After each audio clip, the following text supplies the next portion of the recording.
Welcome to the Messenger of Truth channel. God bless you and protect your life. Subscribe, follow our work and share the truth with others. Galletas 2. Then, when 14 years had expired, I went up again to Jerusalem with Barnabas, taking Titus also with me. And I went up by revelation, and explained to them the gospel which I preach among the Gentiles, and particularly to them that were in esteem, lest by any means I should run or have run in vain. But not even Titus, who was with me, being a Greek, was compelled to be circumcised. And this because of the false brethren who had come in privily and secretly to spy out our liberty which we have in Christ Jesus, to bring us into bondage. To whom we yielded not for an hour with subjection, that the truth of the gospel might continue with you. And as for those who appeared to be something, what they may have been at another time is not known to me. God does not accept the appearance of man. They, I say, who appeared to be something, communicated nothing to me.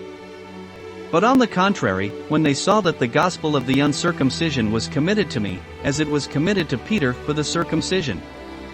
For he who worked in Peter for the apostleship of the circumcision worked in me also for the Gentiles. And knowing James, Cephas, and John, who were reputed to be pillars of the grace that was given me, they gave us the right hands, in fellowship with me and Barnabas, that we should go to the Gentiles and they to the circumcision. Only recommending that we should remember the poor, which I also tried to do with diligence. And when Peter came to Antioch, I resisted him to his face, because he was reprehensible. For before some came from James, he ate with the Gentiles, but after they came, he withdrew and separated himself from them, fearing those who were of the circumcision. And the other Jews also dissembled with him, so that even Barnabas was carried away with their dissimulation. But when I saw that they were not walking properly and uprightly according to the truth of the gospel, I said to Peter in the presence of all, if you, being a Jew, live like the Gentiles and not like a Jew, why do you compel the Gentiles to live like Jews? We are Jews by nature and not sinners among the Gentiles. Knowing that a man is not justified by the deeds of the law but by the faith of Jesus Christ, we have also believed in Jesus Christ, that we might be justified by the faith of Christ and not by the deeds of the law, because by the deeds of the law no flesh shall be justified.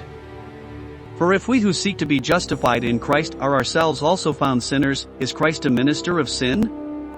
Certainly not. For if I build again what I have destroyed, I make myself a transgressor. For I through the law am dead to the law, that I may live for God. And the life which I now live in the flesh I live by the faith of the Son of God, who loved me and gave himself for me. I do not annihilate the grace of God, for if righteousness comes from the law, it follows that Christ died in vain.